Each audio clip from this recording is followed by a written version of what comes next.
The 15th century. Portuguese ships probed the African coast. Meanwhile, a Genoese sailor named Columbus, funded by Spain, sought a westward route to the Indies. His landfall in the Americas in 1492 ignited a scramble for territory.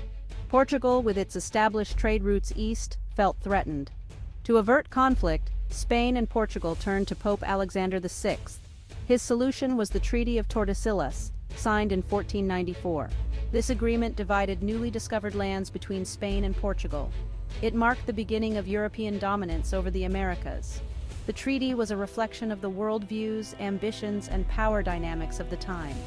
Critics argued the Pope had no right to divide the world. Spain and Portugal saw the treaty as a green light for conquest and colonization. The signing of the treaty ushered in a new era of global politics.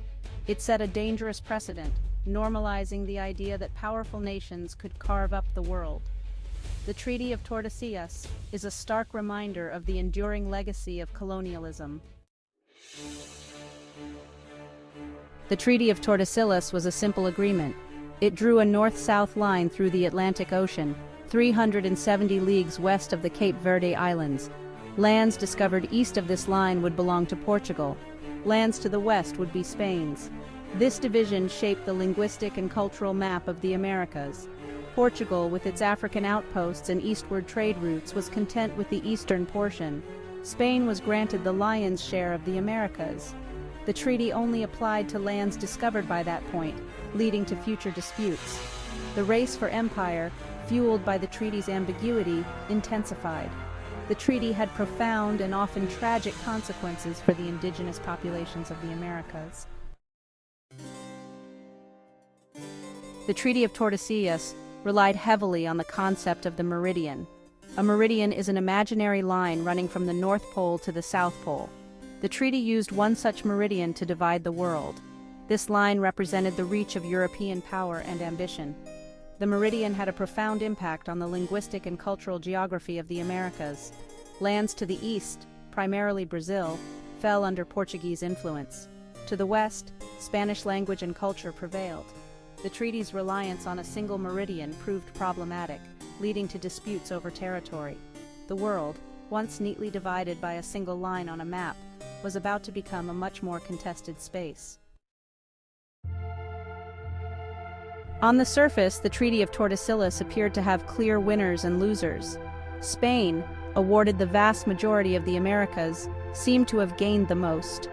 The riches extracted from its American colonies would fuel Spain's rise as a global power.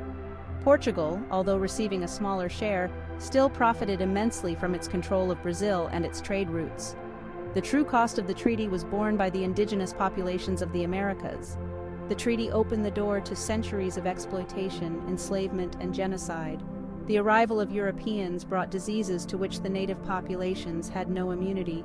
The demographic collapse that followed was one of the greatest tragedies in human history. The treaty also had unintended consequences for the global balance of power.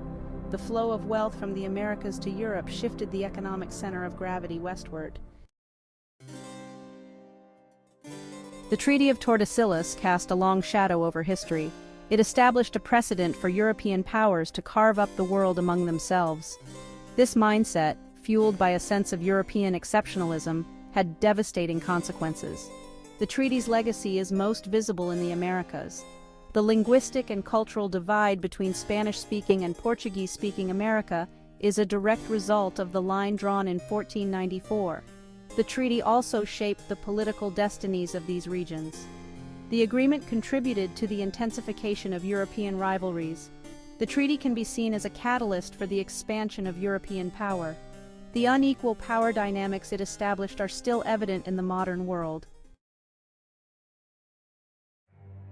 The Treaty of Tordesillas holds surprising relevance in the 21st century.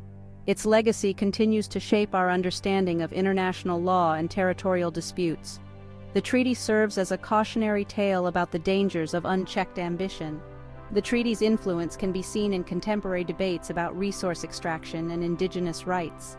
The arbitrary borders drawn by European powers continue to be contested. The treaty's history serves as a reminder of the importance of dialogue and respect for indigenous sovereignty. The treaty also holds lessons for a world grappling with the challenges of globalization. The agreement, driven by a desire for control, ultimately proved unsustainable. Remembering Tordesillas is about learning from the past and striving for a more just world. The treaty's legacy reminds us that the decisions we make today will shape the world for generations to come.